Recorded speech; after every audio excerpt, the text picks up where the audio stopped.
Nabi mengatakan Umar fil jannah, Umar di surga. Bahkan Rasulullah SAW dalam hadis yang lain mengatakan Umar akan mati syahid ketika Rasulullah SAW naik di atas gunung bersama Abu Bakar, bersama Umar dan Utsman. Irtajafa Uhud, maka gunung Uhud bergetar, maka Nabi berkata, uskun ya Uhud, fa inna ma'alaika nabiyyun wa siddiqun wa syahidan. Wahai Uhud, tenanglah engkau, sungguhnya yang sedang mendakimu, dia berada di atasmu adalah seorang nabi, seorang siddiq yaitu Abu Bakar, dan dua orang yang mati syahid. Dan benar Umar akhirnya mati apa? Syahid. Luar biasa. Dibunuh oleh Abu Lulu al-Majusi. Kemudian Nabi SAW bahkan mengatakan, aku di surga. Tiba-tiba aku melihat sebuah istana di surga. Kemudian fa idza imra'atun tatawaddau ila janibil qasar. Tiba-tiba ada seorang wanita, itu bidadari yang sedang berwudu di samping istana. Fakultu, aku bertanya kepada penghuni surga, liman hadzal qasar? Ini istana milik siapa? Maka mereka mengatakan li Umar bin Al-Khattab. Ini adalah milik Umar ibn Al-Khattab. Fawallaitu, maka aku pun pergi. Lama tadzakartu ghairataka ya Umar. Aku pun tidak banyak lihat, tidak banyak tengok, aku pergi karena ketika itu aku ingat engkau pun cemburu wahai Umar. Maka Umar berkata, "A'alaika aghar ya Rasulullah?" Apakah aku cemburu kepada engkau ya Rasulullah? Maksudnya Umar mengatakan, "Masuk aja ya Rasulullah, enggak ada masalah." Aku tidak, kalau sama kamu aku tidak cemburu. Rasulullah bilang, aku lihat surgamu, lihat istanamu, lihat bidadarimu. Bismillahirrahmanirrahim. Assalamualaikum warahmatullahi wabarakatuh. Alhamdulillahi ala ihsani wa syukru lahu ala taufiqihi wa amtinani. Asyhadu an la ilaha illallah wahdahu la syarika lahu ta'ziman li sya'ni. Wa asyhadu anna Muhammadan abduhu wa rasuluhu ad'a ila ridwani. Allahumma salli alaihi wa ala alihi wa ashabihi wa ikhwani. Hadirin dan hadirat yang dirahmati oleh Allah Subhanahu wa taala, suatu hal yang menggelisahkan para salihin adalah ketidaktahuan mereka tentang akhir kehidupan mereka. Apakah mereka masuk surga ataukah mereka masuk neraka? Oleh karenanya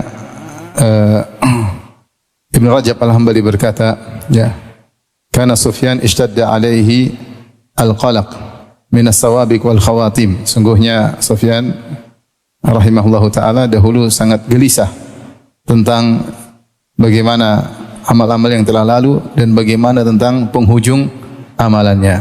Wa kana yabki, dan dia menangis dan berkata, la adri, saya tidak tahu apa yang ditulis tentangku di Ummil Kitab, di Lauhil Mahfuz. Apakah saya termasuk syaqi yang celaka atau tidak? Dan dia berkata, inni akhafu an uslabal iman indal maut, dan aku khawatir imanku dicabut ketika akan meninggal dunia. Oleh karenanya Ibnu Abi Mulaika berkata, adraktu 30 min ashabin Nabi sallallahu alaihi wasallam kulluhum yakhafun nifaq ala nafsihi. Aku mendapati, dia seorang tabi'in, Ibnu Abi Mulaika, aku mendapati 30 orang sahabat Nabi, di antaranya sahabat-sahabat senior, semuanya takut ada kemunafikan pada diri mereka. Itu mereka tidak tahu tentang bagaimana akhir dari kehidupan mereka. Sementara Nabi SAW bersabda, innamal a'malu bil khawatim. Sungguhnya amalan tergantung dari apa? Penutupnya. Penutup amalan seorang itulah kesimpulan dari amalan dia selama dalam hidupnya. Maka bisa terlihat daripada akhir kehidupannya.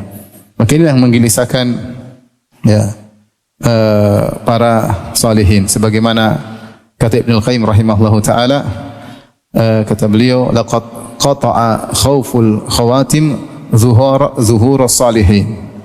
Kata beliau, sungguh takut dengan penghujung, rasa takut terhadap penghujung telah mematahkan punggung-punggung orang-orang yang saleh. Itu mereka gelisah dengan akhir kehidupan mereka. Karenanya tidak kita dapati para salihin mereka pede kemudian masuk surga. Bahkan para sahabat yang telah dijanjikan masuk surga, mereka tetap khawatir tentang akhir mereka. Lihatlah contoh nyata Umar bin Khattab radhiyallahu taala anhu. Umar bin Khattab radhiyallahu anhu segudang pujian Nabi sallallahu alaihi wasallam berikan kepada Umar bin Khattab radhiyallahu anhu. Di antaranya Nabi mengatakan Umar fil jannah, Umar di surga. Bahkan Rasulullah SAW dalam hadis yang lain mengatakan Umar akan mati syahid ketika Rasulullah SAW naik di atas gunung bersama Abu Bakar, bersama Umar dan Utsman. Irtajafa Uhud, maka gunung Uhud bergetar, maka Nabi berkata, "Uskun ya Uhud, fa inna ma'alaika nabiyyun wa siddiqun wa syahidan." Wahai Uhud, tenanglah engkau, sungguhnya yang sedang mendakimu, dia berada di atasmu adalah seorang nabi, seorang siddiq yaitu Abu Bakar, dan dua orang yang mati syahid. Dan benar Umar akhirnya mati apa? Syahid. Luar biasa. Dibunuh oleh Abu Lu'lu' al-Majusi. Kemudian Nabi SAW bahkan mengatakan, aku di surga. Tiba-tiba aku melihat sebuah istana di surga. Kemudian fa idza imra'atun tatawadda'u ila janibil qasar. Tiba-tiba ada seorang wanita, itu bidadari, yang sedang berwudu di samping istana. Fakultu, aku bertanya kepada penghuni surga, liman hadzal qasar? Ini istana milik siapa? Maka mereka mengatakan, li Umar bin al-Khattab. Ini adalah milik Umar ibn al-Khattab. Fawallaitu, maka aku pun pergi. Lama tadzakartu ghairataka ya Umar. Aku pun tidak banyak lihat, tidak banyak tengok, aku pergi karena ketika itu aku ingat engkau pun cemburu wahai Umar. Maka Umar berkata, "A'alaika aghar ya Rasulullah?" Apakah aku cemburu kepada engkau ya Rasulullah? Maksudnya Umar mengatakan, "Masuk aja ya Rasulullah, enggak ada masalah." Aku tidak, kalau sama kamu aku tidak cemburu. Rasulullah bilang, aku lihat surgamu, lihat istanamu, lihat bidadarimu. Tetapi apakah setelah semua berita ini Umar kemudian pede? Ternyata tidak.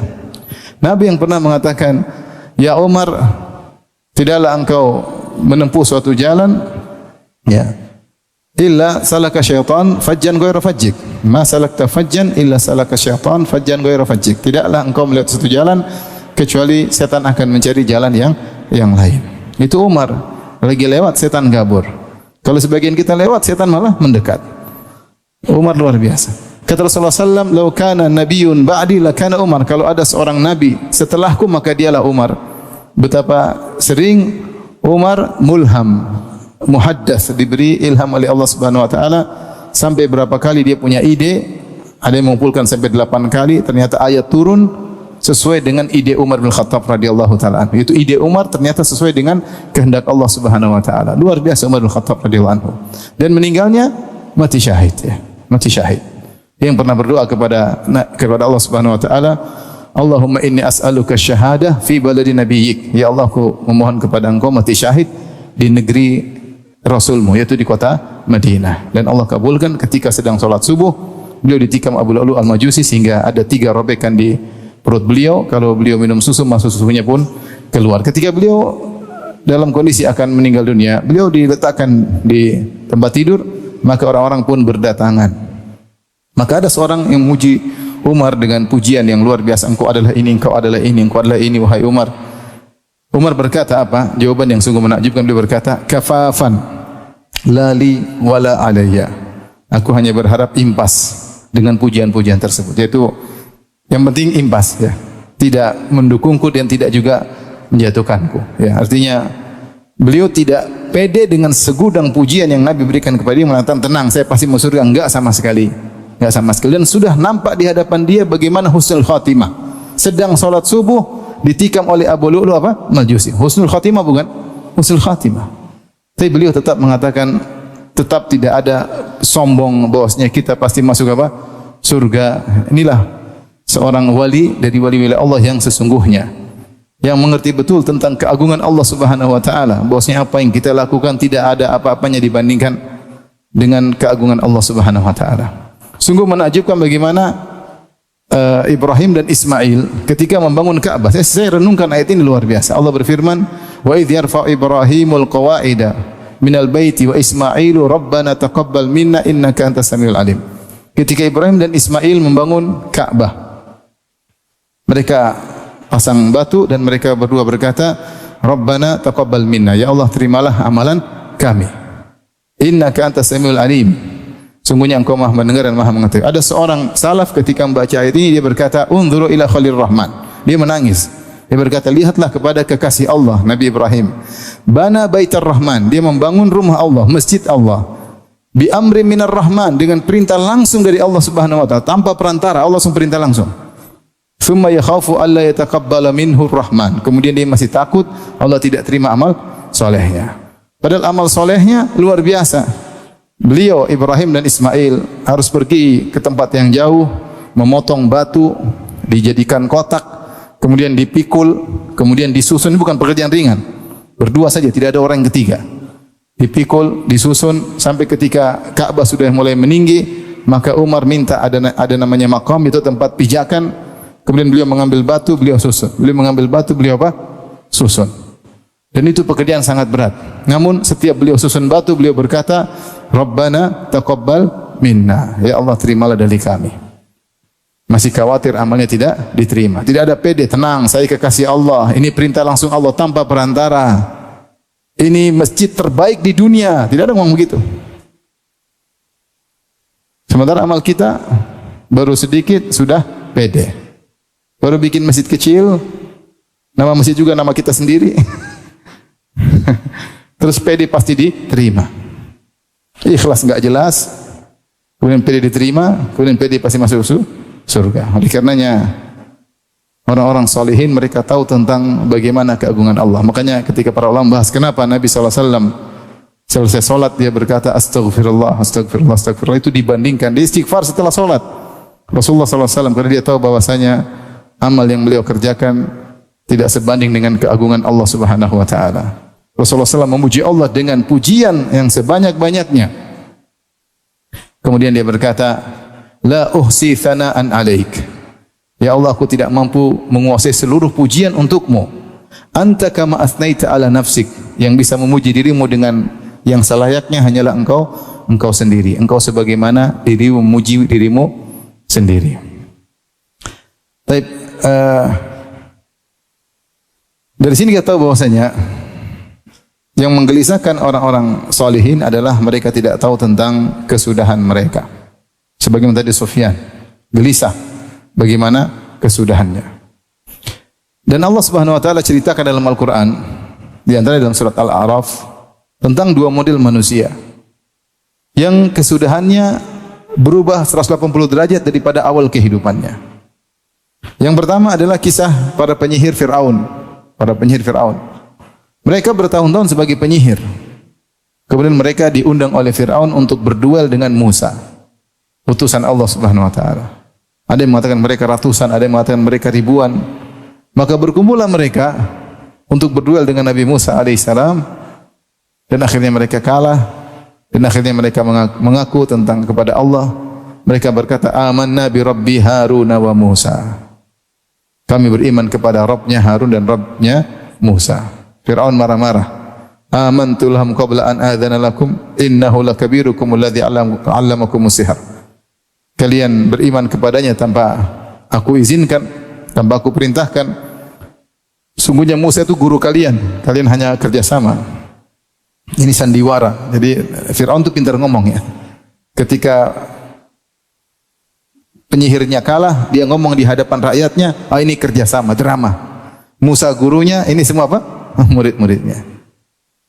Kemudian dia berkata, la uqatti'anna aydiyakum wa arjulakum min khilaf wa la usallibannakum fi judha'in nakhl wa la ta'lamunna ayyuna ashadda 'adaba wa abqa.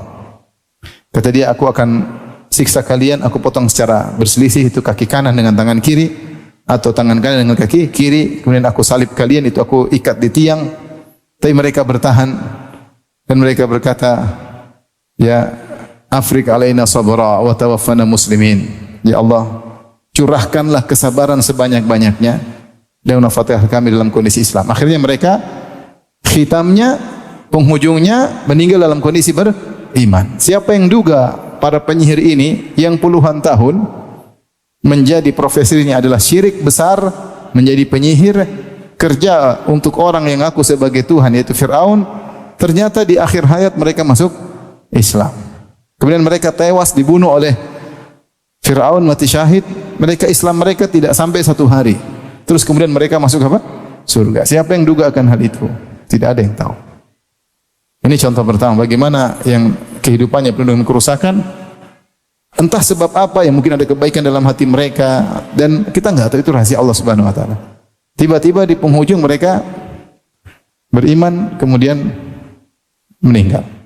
Sebaliknya Allah berfirman dalam surat Al-A'raf juga, ayat 175. Kata Allah, "Watlu 'alaihim naba'al ladzi atainahu ayatina fansalakha minha fa'atba'ahu asyaitanu fakana minal ghawin.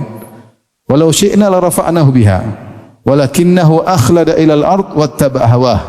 Kata Allah Subhanahu wa taala, wahai Muhammad, bacakanlah kepada mereka tentang kisah seorang alladzi atainahu ayatina, yang kami ajarkan kepadanya Taurat. Ini orang alim di kalangan Bani Israel. Banyak ahli tafsir mengatakan namanya Bal'am bin Ba'ura. Bal'am bin Ba'ura. Ahli tafsir.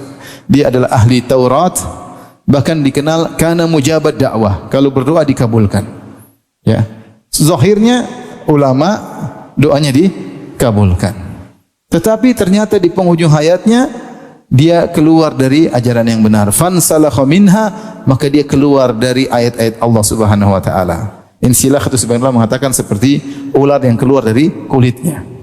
Fansalakha minha. Fa'atba'u syaitan, maka begitu dia keluar dari ayat-ayat Allah, syaitan mengikutinya, ya. Fakana minal ghawin, maka kemudian syaitan semakin memacunya, akhirnya termasuk orang yang sesat. Kata Allah, walau syi'na, perhatikan kembali kepada kehendak Allah. Walau syi'na la rafa'nahu biha. Kalau kami berkehendak, kata Allah, kami akan angkat dia derajatnya tinggi karena dia menguasai Taurat, yaitu dia menguasai ayat-ayat Allah. Ahli kitab. Kalau zaman kita ahlul Quran, tapi dia ahlu Taurat. Walau syi'na la rafa'nahu biha. Kalau kami berkehendak, kami akan angkat dia. Tetapi kenapa? Walakinnahu akhlada ilal ard, tapi dia condong kepada dunia. Dia lebih condong kepada dunia. Ternyata ayat-ayat yang dia pelajari, ilmunya tentang Taurat, doanya yang mudah dikabulkan, ternyata tidak menjamin penghujungnya adalah baik. Ya. Walakinnahu akhlada ilal ard wattaba hawah, maka dia mengikuti, condong kepada dunia dan mengikuti hawa nafsunya, akhirnya meninggal dalam kondisi murtad. Jadi subhanallah, masalah penghujung seorang tidak ada yang tahu. Kita tahu bagaimana penghujung kita enggak tahu. Di depan kita ada contoh, ada orang dulu nakal, kemudian sadar, kemudian apa? Meninggal dengan indah. Saya kenal seseorang, saya baru kenal dia saya kenal dia baru beberapa bulan, sempat main ke rumah. Berdasarkan cerita kawan-kawan, dia juga cerita. Kita Ustaz dulu saya kayak apa, temannya cerita. Dia dulu pokoknya kacau lah. Pokoknya sana kesini, dunia malam. Tiba-tiba dia naik mobil, kemudian kecelakaan. Dan orang-orang menyangka dia bakalan mati. Ternyata masih hidup. Masih hidup, dirawat, masuk ICU, sampai akhirnya dia pun sehat tapi tidak normal karena tulang punggungnya ini rusaklah, tangannya lumpuhlah, sampai kalau ketemu dia tangannya lumpuh. Kemudian dia ngaji, subhanallah. Setelah dia kena kecelakaan, dia ngaji, ikut pengajian, bikin pengajian di rumahnya, bahkan pernah main ke rumah saya juga. Kalau nggak salah Ramadan kemarin dia sakit, akhirnya dia baru dapat hidayah, baru mungkin saya lupa setahun atau kurang lebih lah, nggak lama. Kemudian Ramadan sakit, meninggal dunia, subhanallah. Dari tadinya dalam kehidupan gelap malam, kena kecelakaan, kemudian sembuh sedikit, kemudian konsentrasi mengaji, kemudian apa? Meninggal. Mungkin orang kalau lihat dia masa lalunya, ini nggak bakalan bisa apa? Bisa dapat hidayah. Tapi ternyata nyata. Dan meninggal dalam kondisi husnul apa? Khatimah di bulan Ramadan. Seingat saya lagi iktikaf di Masjid Nabawi, 10 hari terakhir dia meninggal.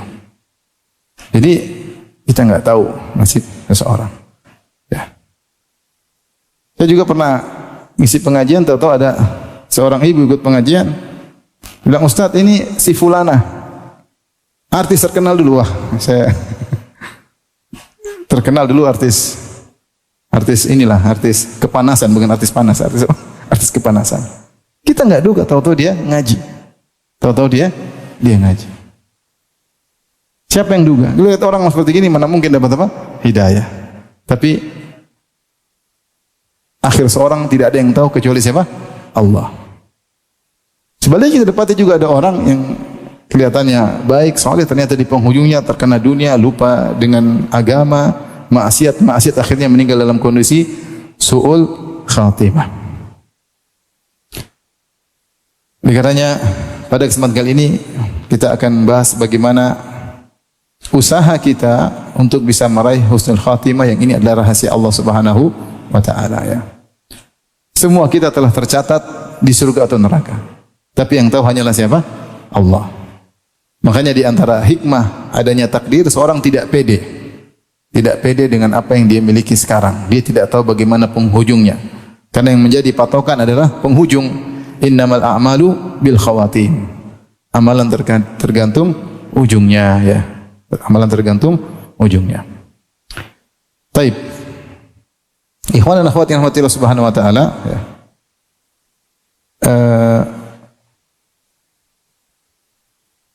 Apa yang dimaksud dengan husnul khatimah? Husnul khatimah itu seorang sebelum meninggal dia beramal soleh, bertobat kepada Allah kemudian meninggal.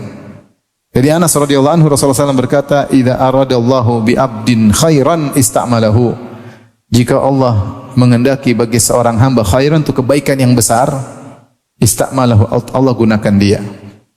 Khairan di sini datang dalam bentuk nakirah, itu tanwin khairan litafkhim untuk menunjukkan kebesaran kebaikan yang besar, kebaikan yang besar. Terkadang dalam Al-Quran maupun hadis-hadis datang dalam metode bahasa seperti ini, itu datang dalam bentuk tanwin menunjukkan sesuatu yang besar. Seperti misalnya firman Allah Subhanahu wa taala, "Wa man yurid fihi bi ilhadin bidzulmin." Siapa yang ingin melakukan ilhad bidzulmin di kota Mekah, itu kezaliman yang besar. Contoh juga dalam hadis Rasulullah SAW bersabda, "Man yuridillahu bihi khairan yufaqihu fiddin." Siapa yang Allah ingin baginya khairan, khairan di sini maksudnya litafkhim, itu kebaikan yang besar, maka Allah akan bikin dia faqih dalam agama. Ya, faqih dalam agama. Contoh juga seorang berkata jazakallahu khairan. Maksudnya ya Allah, semoga Allah memberi engkau balasan dengan kebaikan yang besar. Khairan di sini maksudnya kebaikan yang besar. Maka seorang kalau ada orang buat kebaikan, dia ucapkan apa? Jazakallahu khairan. Jangan bilang jazakallah saja. Orang Indonesia suka ngeringkas-ngeringkas. Jazakallah, semoga Allah membalasmu. Balas apa ya, akhi? Pembalasan banyak. Lengkap jawabannya. Jazakallahu apa? Khairan. Ya. Khairan di sini maksudnya kebaikan yang besar. Sama seperti dalam hadis ini, idza aradallahu bi 'abdin khairan ista'malahu. Jika Allah menghendaki kebaikan yang besar bagi seseorang, maka Allah akan menggunakannya.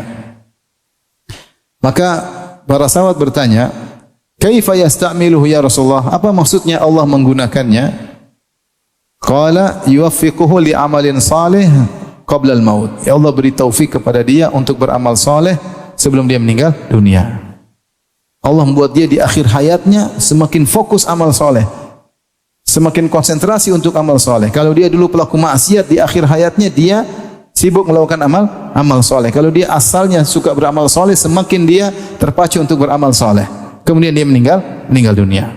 Ini namanya husnul khatimah. Husnul khatimah intinya adalah seorang meninggal dalam kondisi menjalankan ketaatan kepada Allah Subhanahu wa taala. Husnul khatimah. Sedang salat meninggal dunia, insyaallah ini husnul khatimah. Sedang menyambung silaturahmi, husnul khatimah.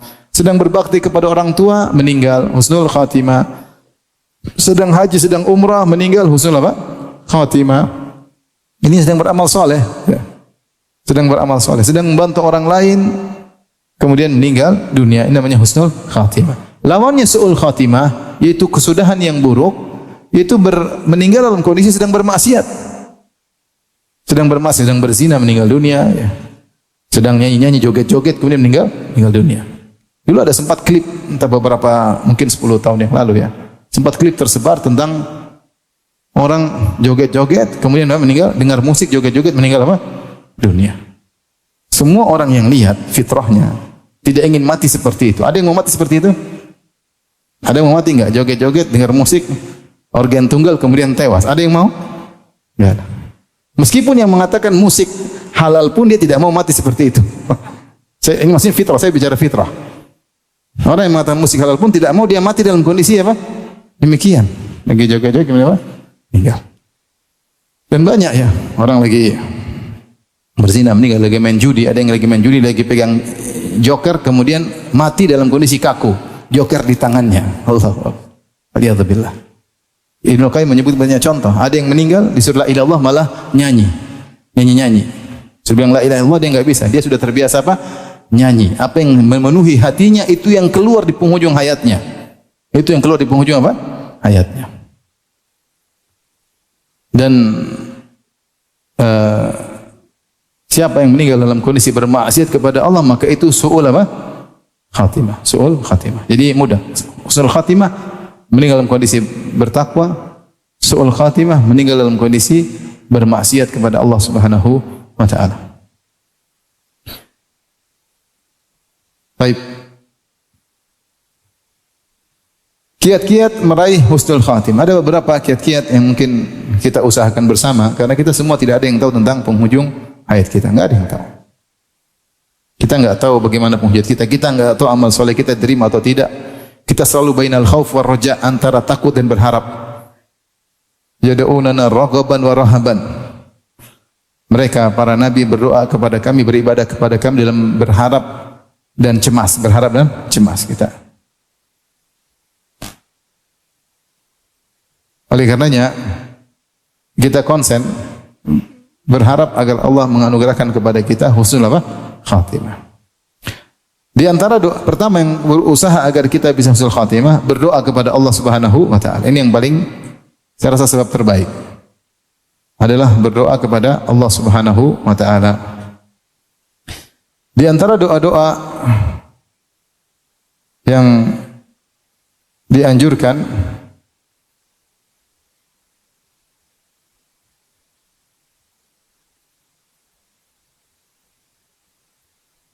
adalah kita berdoa sebagaimana doanya Nabi Yusuf, ya. Tawaffani musliman wa alhaqini bis salihin. Tawaffani musliman wa alhaqini bis salihin. Ya Allah, wafatkan aku dalam kondisi Islam dan susulkan aku dengan orang-orang saleh. Nabi Yusuf alaihissalam mengucapkan doa ini kapan? Di puncak kesuksesannya. Setelah dia melalui berbagai macam ujian. Setelah dia terpisahkan oleh ayahnya, ada yang mengatakan 15 tahun, ada yang mengatakan 40 tahun, ada yang mengatakan 80 tahun. Akhirnya dia bertemu sementara dia sebagai seorang bangsawan yang penduduk Mesir tunduk kepadanya. Maka dia berkata, Rabbi qad ataitani minal mulki wa 'allamtani min ta'wilil ahadits. Fatiras samawati wal ardi anta waliyyi fid dunya wal akhirah. Tawaffani musliman wa alhiqni bis salihin. Dia mengatakan, ya Rabbku, Engkau telah memberikan kepadaku kekuasaan. Engkau berikan kekuasaan. Yang dulu aku ada tinggal di Palestina, tinggal di kampung, tidak punya apa-apa, miskin. Sekarang Engkau berikan aku apa? Kekuasaan. Rabbi qad ataitani minal mulki wa 'allamtani min ta'wil hadits, dan Engkau juga telah berikan kepadaku keanugerah, yaitu mampu mentakwil mimpi. Kalau Nabi Yusuf mentakwil mimpi 100% benar. Tidak ada salahnya sama sekali. 100% apa? Benar. Ini di antara mukjizat Nabi Yusuf alaihissalam. Kalau nafsir mimpi 100% benar. Fatiras samawati wal ard, Engkau adalah pencipta langit dan bumi. Anta waliyyi fid dunya wal akhirah, Engkau adalah penolongku, pengurusku di dunia dan akhirat. Kemudian beliau berdoa, tawaffani musliman wa alhiqni bis salihin. Wafatkanlah aku dalam kondisi Islam, yaitu wafatkanlah aku dalam kondisi husnul khatimah. Dalam kondisi menyerahkan segala urusan kepadamu, musliman.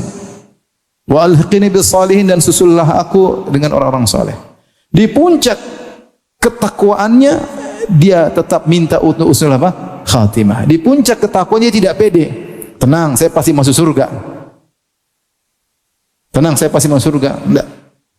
Dia tetap berdoa, tawaffani musliman. Ya Allah, wafatkanlah aku dalam kondisi Islam. Dan ini diantara doa agar wafat dalam kondisi husnul khatimah. Di antaranya doa yang diajarkan oleh Nabi sallallahu alaihi wasallam, Allahumma inni as'aluka fi'lal khairat wa tarkal munkarat wa hubbal masakin wa anta taghfir wa tarhamani wa idza aradta fitnatan fi qaumin faqbidni atau fatawaffani ghairu maftun. Dalam beberapa lafaz. Yaitu Nabi Muhammad SAW berdoa, Allahumma inni as'aluka fi'lal khairat. Ya Allah, aku mohon kepada Engkau melakukan kebajikan-kebajikan. Wa tarkal munkarat, dan untuk meninggalkan perkara-perkara yang mungkar. Wa hubbal masakin, dan agar aku mencintai, menyayangi orang-orang yang miskin yang susah hidup mereka. Wa anta ghfirli wa tarhamani, dan agar engkau mengampuniku dan menyayangiku. Wa idza aradta fitnatan fi qaumin faqbidni ghairu maftun. Jika kau ingin fitnah pada suatu kaum, maka cabutlah nyawaku tanpa terfitnah. Ini poinnya. Wa idza aradta bi ibadika fitnatan faqbidni ilaika minha ghairu maftunin. Faqbidni ilaika minha ghairu maftun.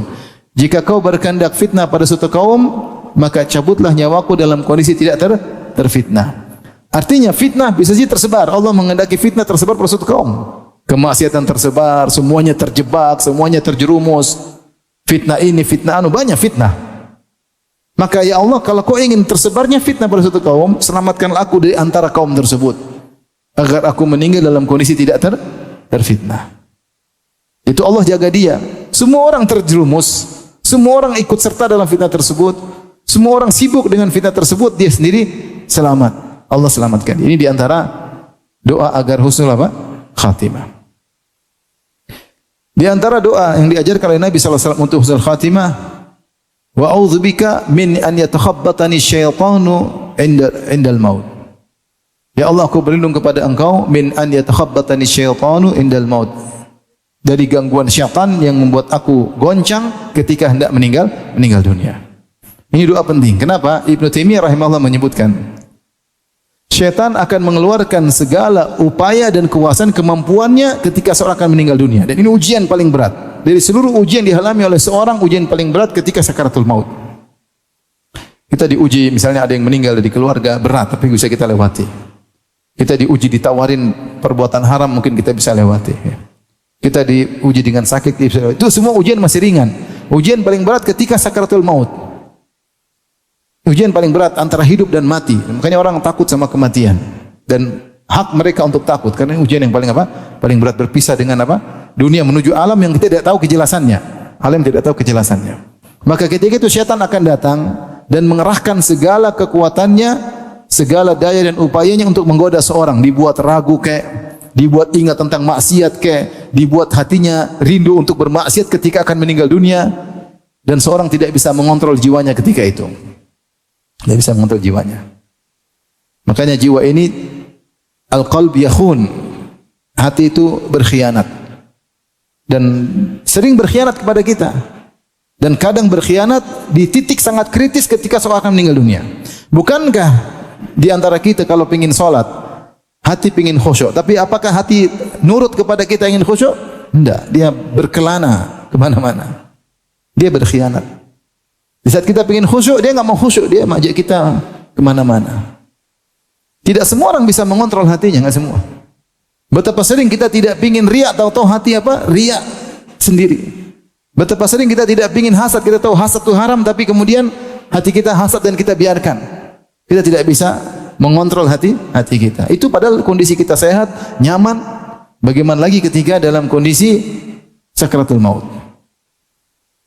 Maka syaitan akan datang dengan segala upaya. Ini kesempatan dia terakhir untuk menyesatkan manusia. Terakhir, habis ini selesai. Ini orang selamat atau tidak?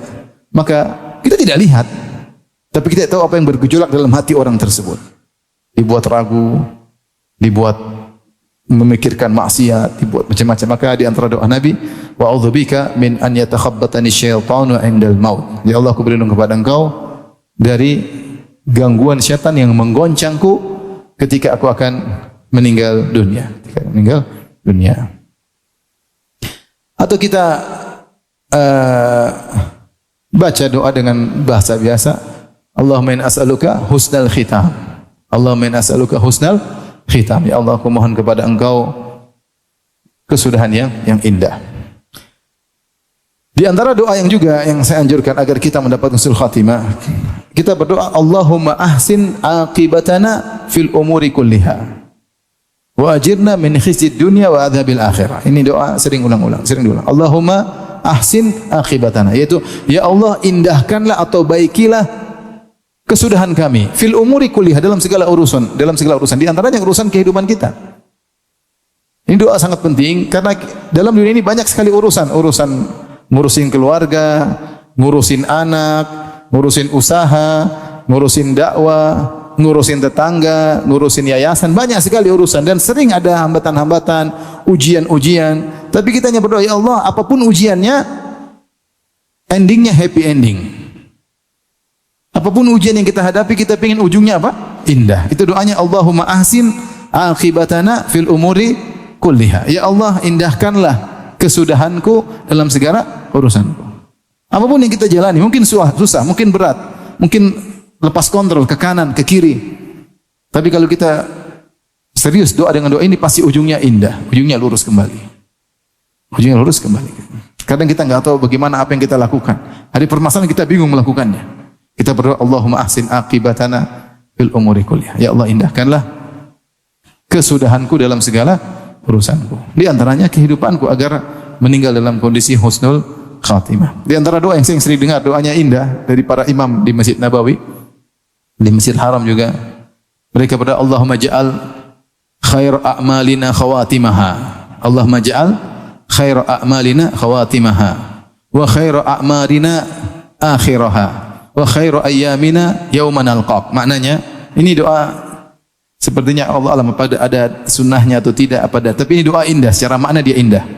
Allahumma ja'al khairu a'malina khawatimaha. Ya Allah, jadikanlah amal kami yang terbaik penutupnya. Itu jadikanlah penutup amalan kami amalan yang terbaik. Kalau kami sudah baik, puncakkanlah amalan kami terbaik, terus kami meninggal. Itu kami meninggal di puncak-puncak amal yang terbaik. Allahumma ja'al khairu a'malina khawatimaha. Jadikanlah amalan terbaik kami adalah penutup dari amalan kami. Waj'al khairu a'marina akhirah. Dan jadikanlah umur kami yang terbaik adalah umur yang paling ujung. Di saat umur semakin bertambah, semakin baik. Semakin bertambah umur, semakin bertambah usia, semakin konsentrasi ke akhirat. Bukan semakin mikir dunia, enggak. Semakin konsentrasi ke akhirat. Semakin banyak beramal.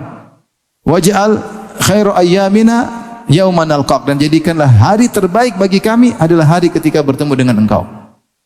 Ini doa-doa, maksud saya, kita sering baca doa seperti ini agar diberikan husnul apa? Khatimah. Ini ikhtiar pertama yang bisa kita lakukan, atau usaha sebab yang pertama bisa lakukan agar bisa mendapatkan husnul khatimah. Baik, yang kedua,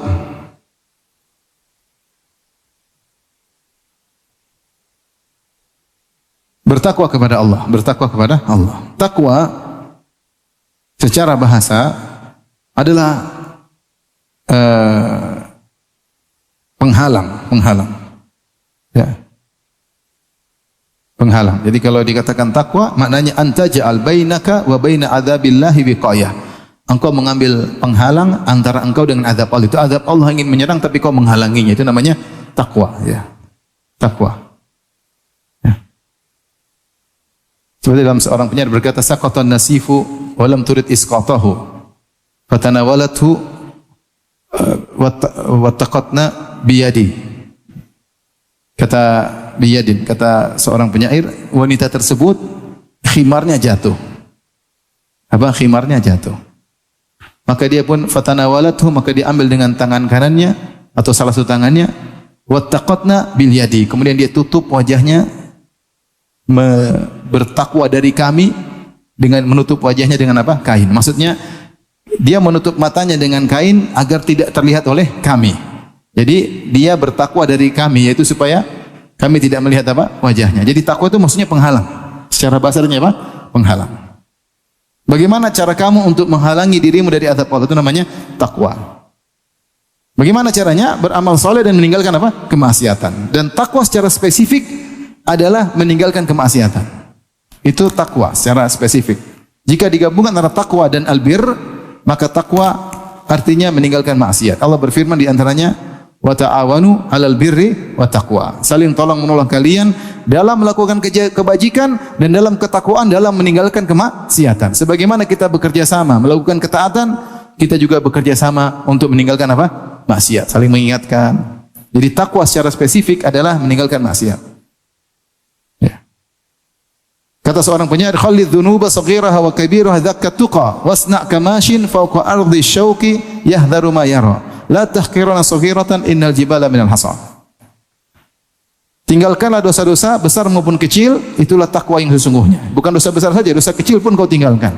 Wasna kamashin fawqa ardi syauki yahdharu ma yar. Jadilah engkau seperti orang berjalan di atas dataran yang penuh dengan duri, duri besar, duri kecil, maka dia waspada, dia melangkah hati-hati. Jangan sampai injak duri besar maupun duri kecil.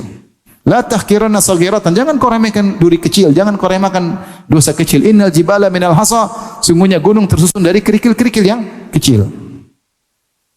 Maka kalau ingin kita husnul khatimah, saya bicara untuk nasihat saya diri pribadi ya. Maka jangan remehkan dosa kecil, bertakwa kepada Allah semaksimal mungkin. Bertakwa semaksimal mungkin kepada Allah Subhanahu wa taala. Jaga pandangan, jaga lisan, jaga telinga. Kita hidup di zaman orang meremehkan dosa kecil. Meremehkan pandangan haram, meremehkan ghibah, meremehkan namimah, meremehkan banyak dosa kita remehkan. Kita remehkan, jangan kita remehkan. Kalau ingin husnul khatimah, berusaha bertakwa. Makanya Allah berfirman, ya ayyuhalladzina amanu taqullaha haqqa tuqatih wa la tamutunna illa wa antum muslimun. Wahai orang yang beriman, bertakwalah kepada Allah dengan sebenar-benar takwa dan janganlah kalian meninggal kecuali dalam kondisi Islam, yaitu jangan kalian meninggal kecuali husnul khatimah. Lihatlah dalam ayat ini Allah kaitkan antara takwa dengan husnul khatimah. Ya ayyuhalladzina amanu taqullaha haqqa tuqatih. Wahai orang beriman, bertakwalah dengan sesungguhnya. Sungguh itu kau tinggalkan maksiat dengan semaksimal mungkin yang kau mampu. Kalau kau tidak mampu, segera beristighfar. Haqqa tuqatih. Kemudian wala tamutunna illa wa antum muslimun. Dan janganlah kalian meninggal kecuali dalam kondisi Islam, itu dalam kondisi husnul khatimah.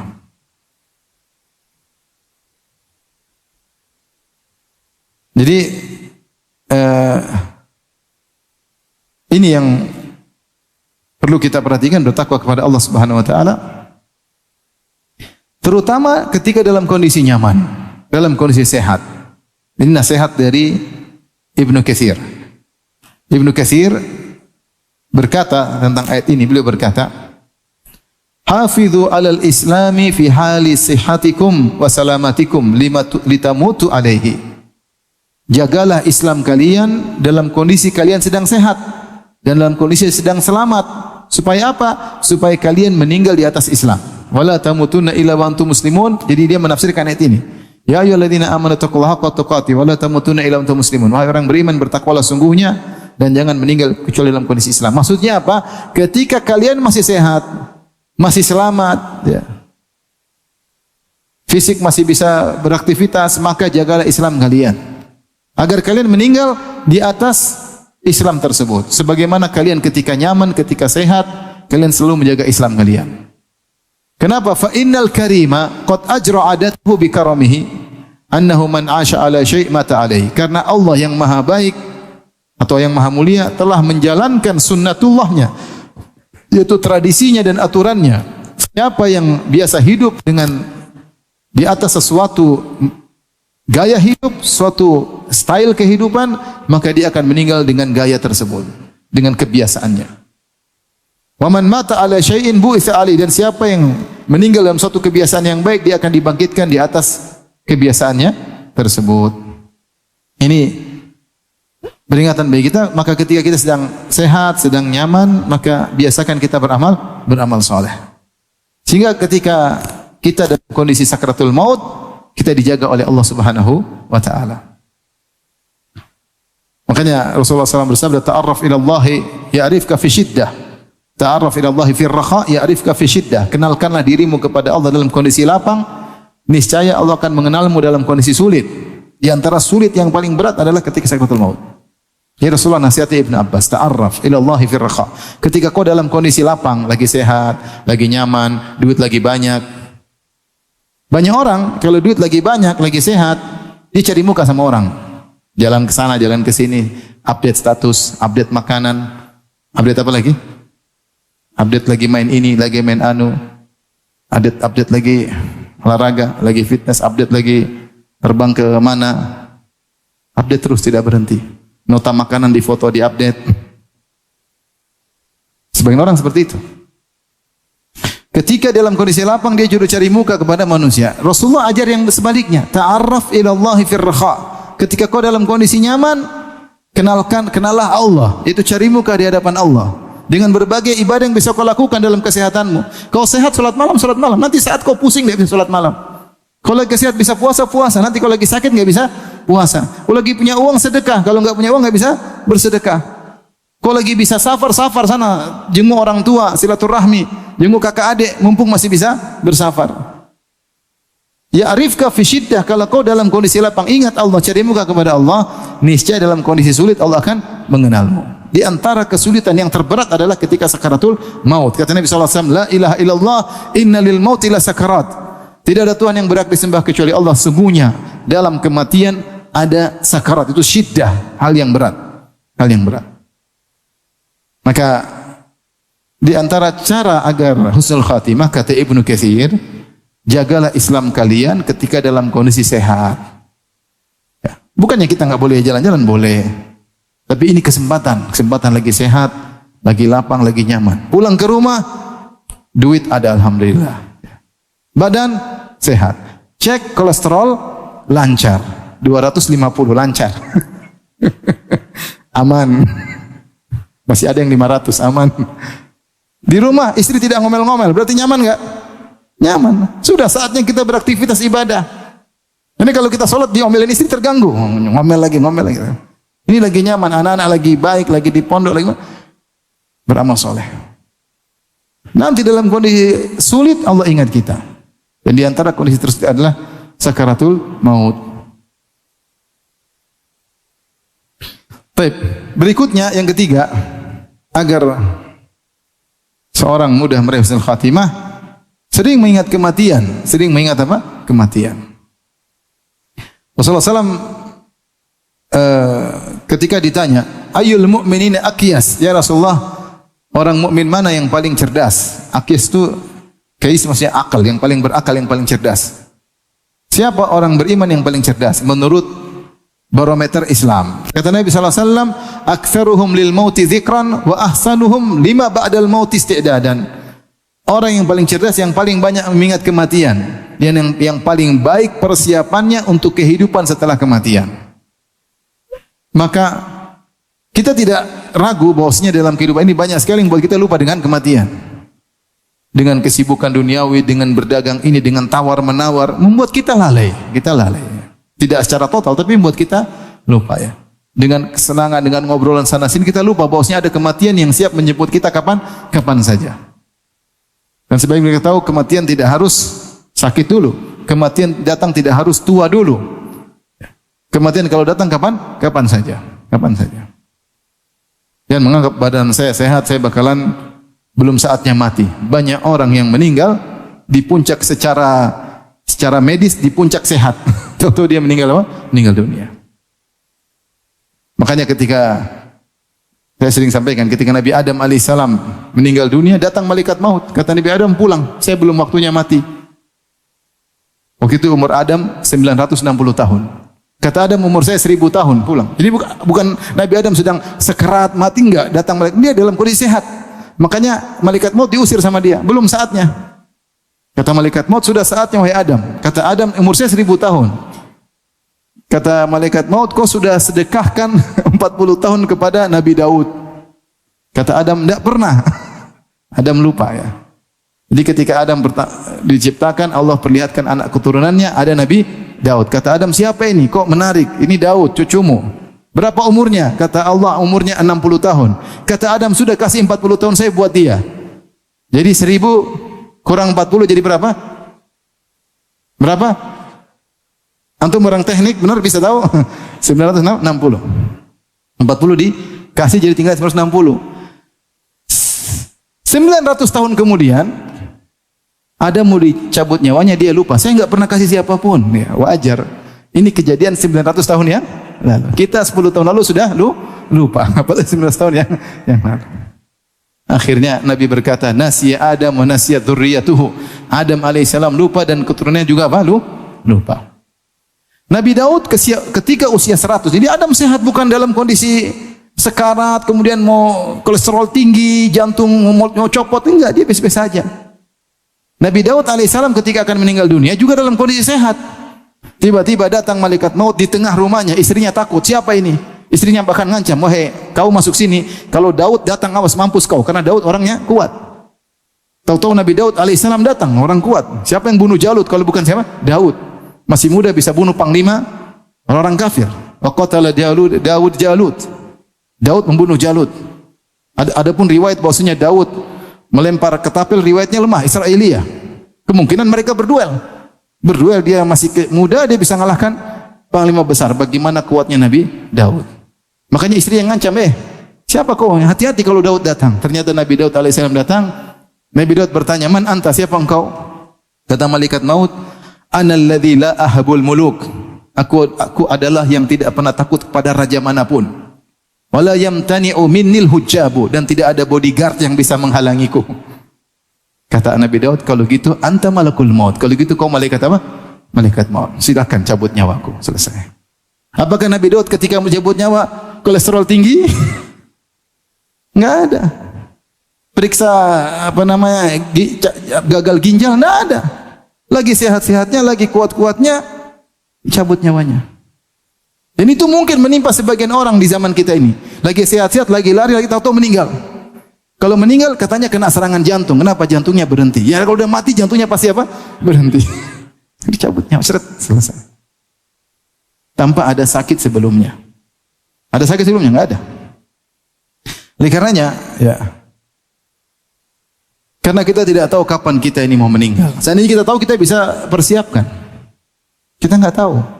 Oleh karenanya ketika tidak tahu kapan kita meninggal, kita harus sering ingat-ingat agar kita bagus persiapan. Siapa yang sering ingat kematian, dia pasti persiapannya lebih banyak. Yang cuek, dia merasa dirinya umur panjang, dia tidak akan persiapan. Orang kalau sudah hatinya mati, meskipun ibunya meninggal, kakaknya meninggal, adiknya meninggal, tetangganya meninggal, teman dekatnya meninggal, dia cuek aja, hati udah mati. Dia merasa dia akan hidup apa? Hidup lama. Ingat, kematian datang tidak harus sakit dan tidak harus tua. Ya, tidak harus sakit, tidak harus tua. Makanya para ulama mengatakan, siapa yang selalu ingat kematian akan diberi anugerah dengan 3 anugerah. Yang pertama adalah semangat dalam beramal soleh. Yang kedua, segera bertobat. Yang ketiga, qanaah. Ini ciri orang yang persiapan untuk kematian. Selalu beramal soleh, selalu bertobat kepada Allah, yaitu tidak menunda-nunda amal soleh. Bertobat kepada Allah dan qanaah. Dan siapa yang lupa dengan kematian, dia akan diberi 3 hal yang buruk. Pertama, taswif, nunda-nunda amal soleh, nanti aja, besok saja, bulan depan saja. Nanti. Karena dia merasa umurnya masih panjang. Dia tidak ingat kematian. Yang kedua, dia menunda taubat. Kalau maksiat, nanti aja taubatnya, nanti aja. Karena dia merasa dia bakalan apa? Masih hidup. Ini ciri-ciri orang tidak ingat kematian. Yang ketiga, tidak qanaah. Selalu ingin dunia lebih banyak. Tidak qanaah dengan yang dia ada. Allah sudah kasih kebutuhan, kecukupan, masih pingin lagi. Beda kalau kamu punya kebutuhan, beda. Saya harus beli ini lagi. Kenapa? Beli kendaraan lagi buat anak saya mau kuliah, butuh kendaraan. Tidak apa-apa, kita cari untuk kepentingan anak-anak. Tapi ini sudah ada, nambah lagi di luar daripada kebutuhan. Nah, ini contoh tidak ingat kematian. Di luar dari kebutuhan. Kalau butuh nggak ada masalah. Kita ditanya, dihisap oleh Allah bisa jawab. Saya memang ada perlu. Tapi kalau kita nggak perlu, kita beli, itu namanya kamu siap nekat untuk dihisap.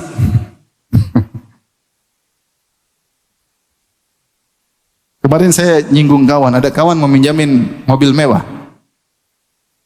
Saya singgung dia. Saya bilang, saya nggak berani pinjam. Saya pinjam aja takut dihisap. Apalagi yang punya. Maksudnya dia pinjamin ke saya supaya meringankan hisapnya. Saya bilang saya pinjam aja takut dihisap. Apalagi yang punya. Jadi menurut saya, kalau sering kematian kita hidup ini pasti ada target. Saya ada target. Saya harus umrah, saya harus haji, saya harus belajar ini, saya harus meninggalkan maksiat, saya harus keluar dari riba misalnya. Ada target. Karena kita nggak tahu kapan kita akan meninggal dunia. Kita nih betapa banyak ulama yang meninggal sebelum proyek akhirat mereka selesai. Banyak ulama nulis buku belum selesai mereka meninggal, banyak. Belum selesai mereka meninggal. Bahkan seperti misalnya sebenarnya Nawawi nulis buku tidak selesai. Al-Majmu' Syarh Muhadzab tidak selesai meninggal dunia. Contoh seperti Al-Hakim ketika menulis Al-Mustadrak, Allah mengatakan banyak hadis-hadis yang belum dia koreksi lagi, keburu meninggal.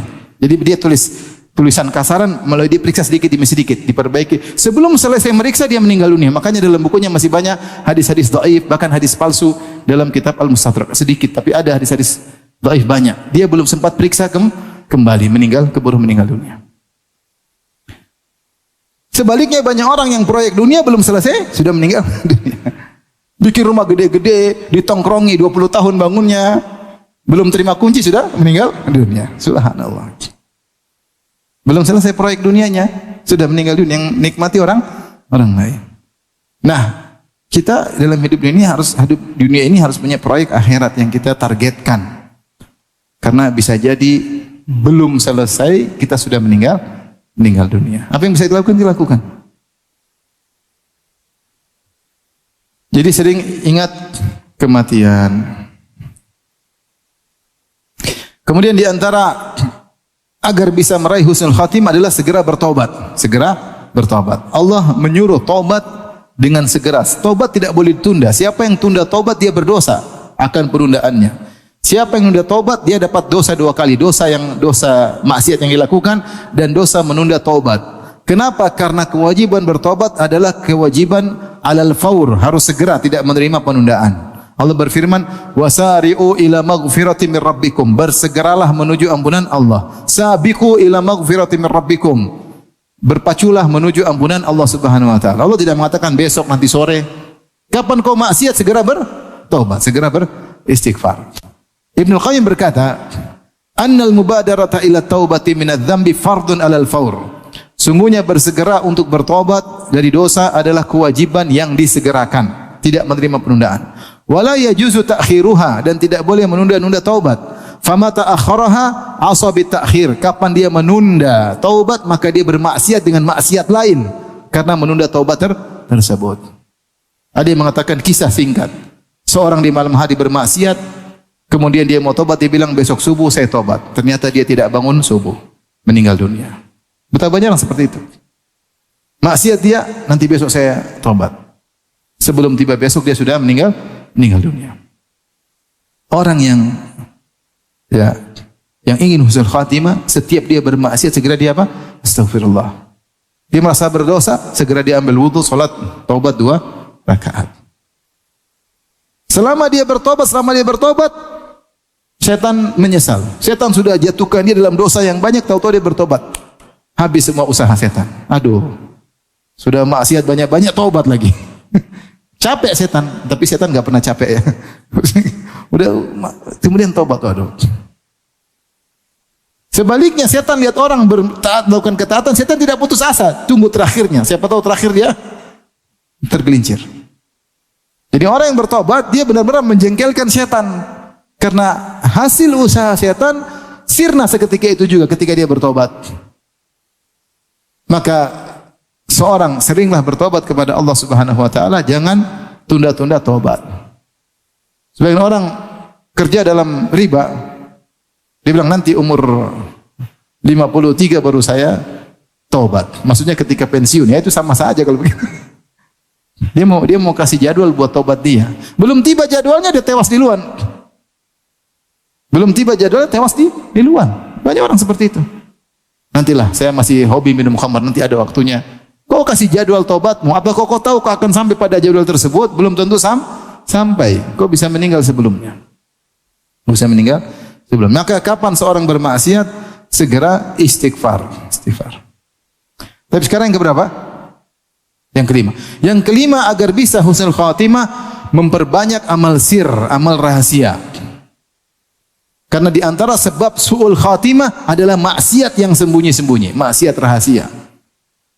Kata Nabi SAW, "Man istata'a minkum an yakuna lahu khabi'un min amalin salih falyaf'al."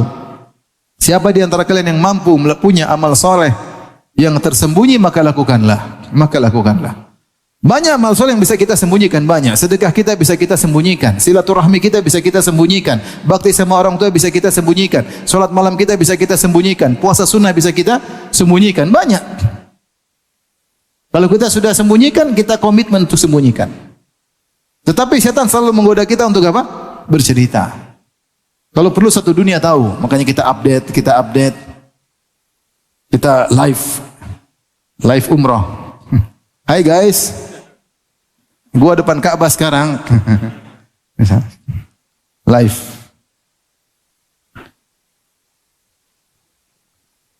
Di antara hal yang memudahkan untuk husnul khatimah adalah menyembunyikan amal saleh. Sebaliknya, yang punya amal maksiat yang tersembunyi, maka itu bisa menjerumuskan dalam su'ul khatimah. Makanya Rasulullah SAW bersabda, "Inna ahadakum la ya'malu bi amali ahli jannah hatta ma yakunu bainahu wa bainaha illa dhira'. Fa yasbiqu 'alaihi al-kitab fa ya'malu bi amali ahli an-nar fa yadkhuluha." Sungguh salah seorang dari kalian melakukan amalan-amalan penghuni surga, yaitu melakukan amal saleh, sampai jarak dia dengan surga tinggal 1 hasta. Kemudian sudah kedahuluan takdir, maka dia di penghujung hayatnya melakukan dosa-dosa yang dilakukan oleh penghuni neraka jahanam, kemudian dia mati, kemudian masuk neraka jahanam. Sebagian orang bingung dengan hadis ini. Hadis ini ditafsirkan dengan hadis yang lain. Inna ahadakum la ya'malu bi amali ahlil jannah fima yabdu linnas wa huwa min ahlin nar. Kata Nabi SAW, sungguh salah seorang dari kalian melakukan amalan-amalan penghuni surga menurut yang dilihat oleh manusia. Sungguhnya dia penghuni neraka jahanam. Maksudnya ada amalan dia yang tidak diketahui oleh manusia.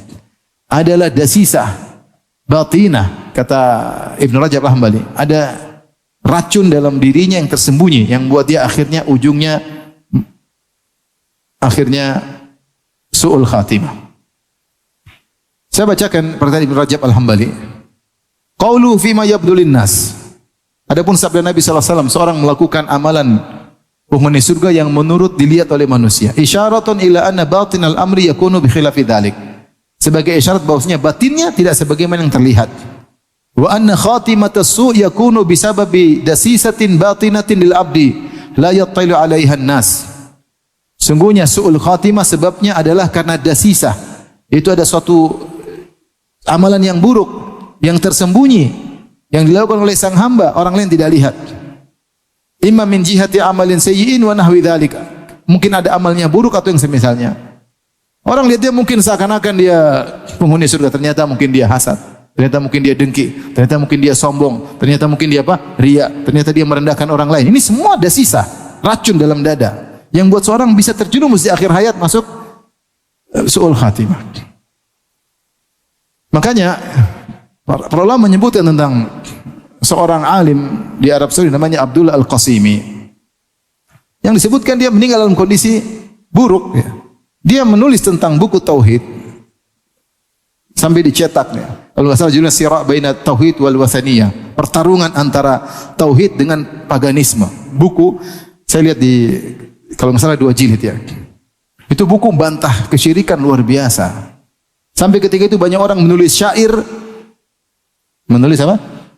Syair untuk memujinya. Engkau begini, engkau begini, engkau begini. Para ulama muji dia. Ada yang mengatakan mungkin dia ujub. Karena dia menulis suatu buku yang tidak pernah ditulis oleh ulama-ulama di zamannya.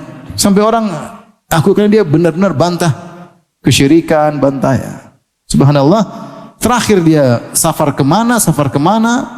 Mulai dia merubah penampilannya, akhirnya dia tulis buku terakhir judulnya Hadihi Hiyal Aglal. Sungguhnya syariat itu hanyalah belenggu.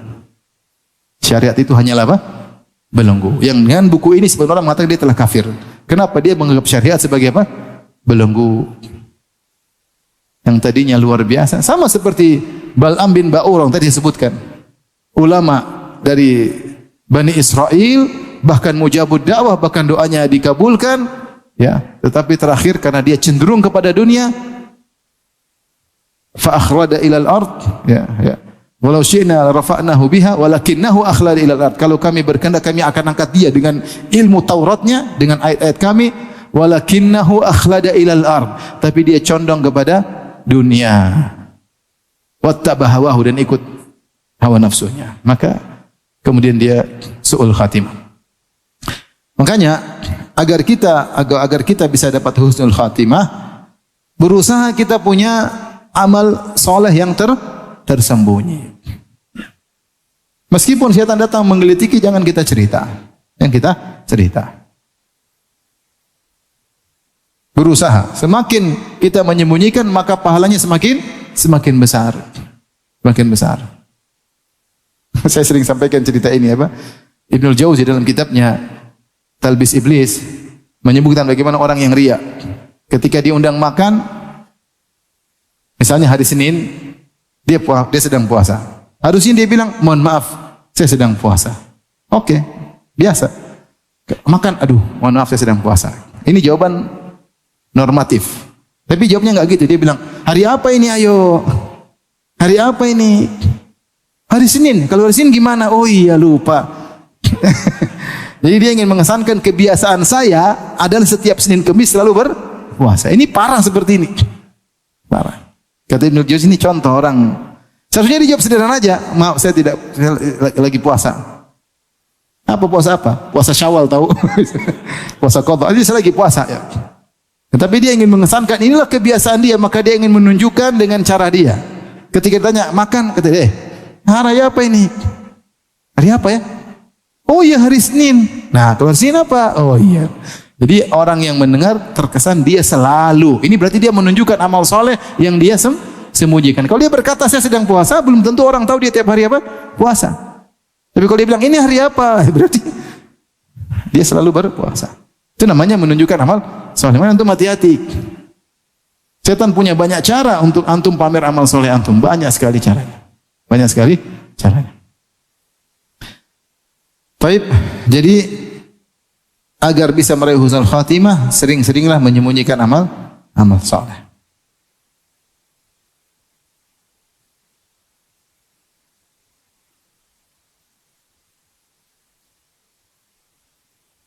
Kemudian yang berikutnya, yang keberapa? 6. Agar tidak su'ul khatimah, berusaha semaksimal mungkin tidak menzalimi orang lain. Berusaha semaksimal mungkin tidak menzalimi orang lain. Hati-hati. Kita zalimi orang lain, dia berdoa, ya Allah, sesatkanlah dia, ya Allah, binasakanlah dia. Kemudian Allah kabulkan, maka orang itu tergiring sampai kemudian rusak di akhir hayatnya. Jangan pernah meremehkan apa? Kezaliman. Nabi bersabda, wattaqi da'watal mazlum fa innahu laisa bainahu wa bainallahi hijab. Wattaqi da'watal mazlum fa innahu laisa bainahu wa bainallahi hijab. Takutlah kalian kepada doa orang yang zalimi. Sungguhnya tidak ada penghalang antara doa tersebut dengan Allah Subhanahu wa taala. Rasulullah SAW bersabda, "Ma min dzambin ajdaru an yu'ajjilallahu ta'ala li sahibil uqubata fid dunya ma yaddakhilu lahu fil akhirah mithlul baghi wa qati'atir rahim." Tidak ada dosa yang paling layak untuk Allah segerakan hukumannya di dunia beserta dengan hukuman yang Allah sisakan di akhirat, seperti dosa al-baghyu, itu menzalimi orang lain, wa qati'atir rahim, dan berbuat memutuskan silaturahmi. Maka seorang jangan sampai dia berbuat zalim kepada orang. Kalau dia berbuat zalim kepada orang lain, maka segera dia minta maaf sebisa mungkin. Segera dia minta maaf sebisa mungkin. Saya sering cerita juga kisah ini. Saya kenal seseorang, kejadian sekitar tahun 2000 kalau nggak salah. Jadi ribut. Kemudian ada ribut di pengajian ya. Ada ingin membubarkan pengajian. Kemudian teman saya diginikan sama orang itu. Mau dipukul. Tapi teman saya dia tidak lawan. Setahu saya dia juga jago karate, tapi dia tidak lawan. Mau dipukul. Dipukul, akhirnya tidak jadi. Subhanallah. 20 tahun kemudian, kalau nggak salah, setelah Covid atau menjelang Covid, saya agak lupa. Ini orang yang pernah ginikan kawan saya. Dia menyesal. Dia cari kawan saya tersebut. Dia cari setelah 20 tahun. Dia cari kemudian minta maaf. Dia masih ingat.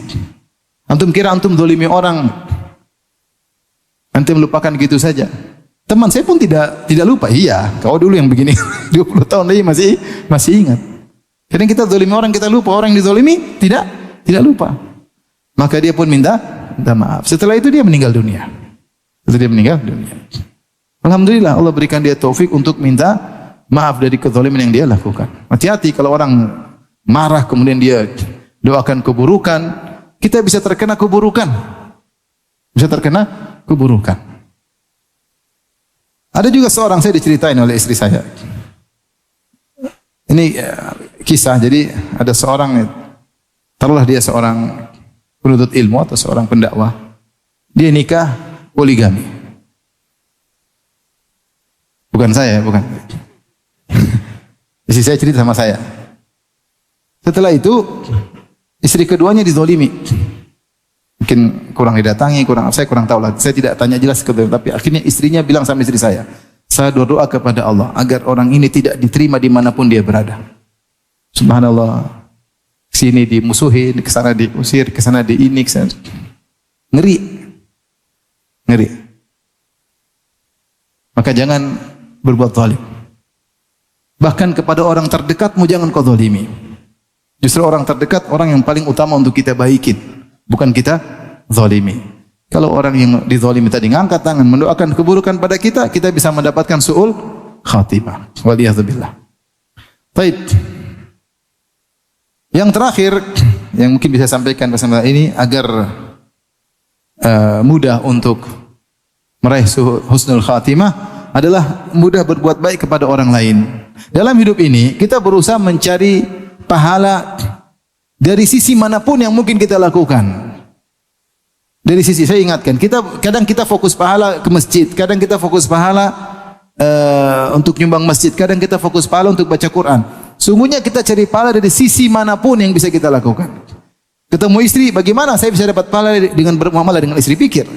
Bermuamalah dengan anak, bagaimana saya bisa dapat pahala dengan bermuamalah dengan apa? Anak saya baikin, saya dengar curhatannya, saya berusaha menasihatinya, saya tidak cuek asal-asalan berbicara dengan dia karena saya ingin cari pahala dengan ngobrol dengan anak saya. Saya sisihkan waktu, saya ngobrol misalnya. Bagaimana saya bisa dapat pahala berinteraksi dengan pembantu? Pembantu bagaimana? Tidak saya rendahkan, saya tidak mentang-mentangin dia, saya tidak pembantu ada batasnya, tidak boleh berlebihan. Bagaimana saya cari pahala dengan kawan, teman ngobrol? Jadi bagaimana saya cari pahala di tetangga saya? Ini tetangga saya ini kesempatan saya dapat pahala. Karena Rasulullah berwasiat untuk berbuat baik sama tetangga. Ia bikin kue, kirim kue sama tetangga dan macam-macam. Jadi jangan batasi kebaikan pada cuma ke masjid, cuma baca Quran, cuma sedekah buat bangun masjid. Siapapun di sekitar kita, kalau kita bisa ambil pahala dari orang ini, lakukanlah. Ketemu orang di jalan, orang tanya jalan mana? Oh ya Pak, ini cari pahala, niatkan. Sebelah situ. Saya punya kawan cerita, bapak dia punya kelebihan. Kalau ada orang tanya tentang rumah seseorang, Pak, tahu nggak rumah seseorang? Sini, saya anterin. Dia anterin. Setiap orang tanya, dia anterin. Dia tidak tanggung-tanggung kalau ingin menunjukkan rumah seseorang. Cari pahala itu kan dapat pahala atau tidak? Dapat pahala ya, akhi. Dapat pahala. Ada kawan saya pun demikian. Dia ada ibu-ibu bingung cari jalan, dia keluar dari pagar, terus dia tunjukkan, Bu, lewat sana. Istrinya lihat dari dalam, kunci pintu, nggak boleh masuk. Cemburu. Dia niat baik, cuma salah cara. Harusnya bilang, Bu, ada orang susah, Bu. Coba ibu kasih tahu, jangan dia yang maju. Dia tuh cantik juga ibu itu, dikunci pintu, selesai. Rasulullah bersabda, "Sona'iul ma'ruf taqi masari as-su." Perbuatan baik kepada orang lain mencegah kesudahan yang buruk. Mencegah kesudahan yang buruk. Maka berbuat baiklah kepada siapapun di hadapan Anda. Berusaha cari pahala. Pahala tidak mesti dengan materi. Dengan kita bersikap baik, dengan kita menghargai dia, dengan kita berbicara dengan sopan santun, kita niatkan cari pahala. Kita kasihan lihat seorang, apapun di hadapan kita, berusaha cari pahala dari orang di sekitar kita. Ada orang salah, kita maafkan, kita kasih uzur sama dia. Ya manusia tidak bisa sempurna, sebagaimana saya tidak sempurna. Kita ngomong sama seorang, dia ngeles, ya sudah, jangan diterusin, sudahlah, biar yang penting sudah selesai. Jangan kita kejar, oh kamu ngeles, sudah usah, udah selesai. Nggak usah, kamu dapat pahala. Berbuat baik kepada siapapun dapat pahala. Ya. Jangankan berbuat kepada manusia, orang berbuat baik kepada seekor anjing, sebagaimana dalam hadis wanita yang memberi minum kepada seekor anjing, ikhlas karena Allah, yang penting ikhlas. Bisa buat dia masuk surga, apalagi berbuat baik kepada sama manusia. Taib, ikhwan dan akhwat yang rahmatillah subhanahu wa ta'ala, mungkin ini saja yang bisa saya sampaikan. Semoga Allah menganugerahkan kepada kita husnul khatimah.